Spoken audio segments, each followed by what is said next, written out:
Bonjour mes chers élèves, j'espère que vous allez bien. Aujourd'hui, on va essayer d'expliquer qu'est-ce qu'on veut dire par un complément d'objet, tout en commençant par définir le mot complément afin de pouvoir mieux comprendre cette notion, un complément d'objet. Puis on va traiter la différence entre complément d'objet direct et complément d'objet indirect.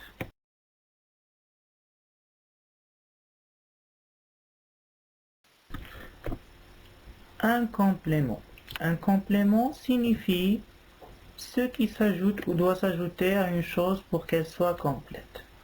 Donc d'après cette définition générale du mot complément, on peut comprendre qu'une chose sans complément est toujours incomplète. Et c'est ce qu'on va voir à propos de la phrase. Donc qu'est-ce qu'un complément d'objet? Un complément d'objet, ça peut être un nom ou un groupe nominal, et il y a d'autres exemples que vous allez voir ultérieurement. Donc, quelle est sa fonction dans la phrase? Sa fonction, c'est de compléter le sens de la phrase. Donc, un complément d'objet, il complète le sens de la phrase. Et il a un rapport direct ou indirect avec le verbe. Donc, il complète, il précise l'action faite par le verbe. C'est-à-dire, il complète le verbe. On donne l'exemple par la phrase suivante. Il attend sa sœur.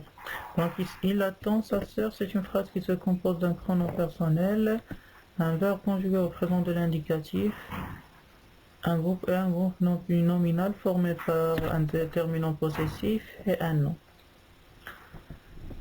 On considère le groupe nominal, sa sœur, comme un complément du verbe attendre,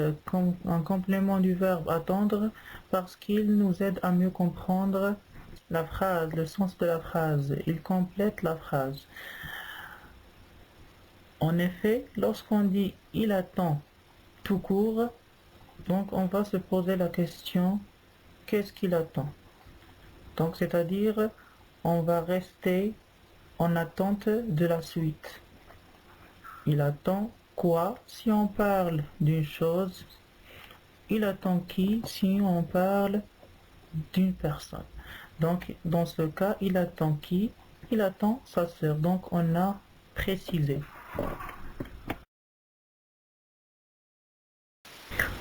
Pour renforcer ce qu'on vient d'expliquer, on ajoute un autre exemple.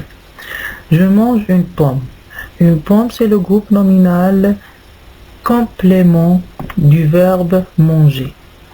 Il complète le sens de la phrase. Ce complément est lié directement au verbe, c'est pour cela qu'on l'appelle un complément d'objet direct. Pour identifier un complément d'objet direct dans une phrase, on pose la question qui s'il s'agit d'une personne ou bien quoi s'il s'agit d'une chose. Le complément d'objet indirect, lui aussi, doit son nom quant au rapport existant entre le verbe et le complément d'objet.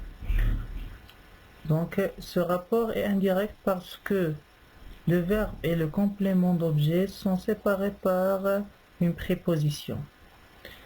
Et même pour identifier un complément d'objet, on doit mentionner ou bien on pose la question avec la présence de cette préposition. Donc par exemple, il parle à Ahmed, il parle à qui? Donc on pose la question avec la présence de cette préposition. Une maladie contagieuse, donc il parle d'une maladie contagieuse, il parle de quoi? Donc il parle de quoi? Donc il parle d'une maladie contagieuse.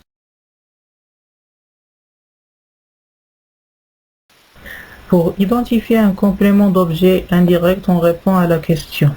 À qui, de qui pour désigner une personne, de quoi à quoi pour désigner une chose. Pour les exemples que j'ai donnés précédemment concernant le complément d'objet sous forme de groupe nominal ou bien de nom, il est toujours placé après le verbe. Cependant, lorsque le complément d'objet est sous forme de pronom, on le place avant le verbe. En effet, quand ce pronom remplace un nom ou un groupe nominal qui joue le rôle d'un complément d'objet direct, on se sert des pronoms compléments d'objet direct. Et quand on remplace un groupe nominal ou bien un nom qui joue le rôle d'un complément d'objet indirect, on les remplace par les pronoms compléments d'objet indirect.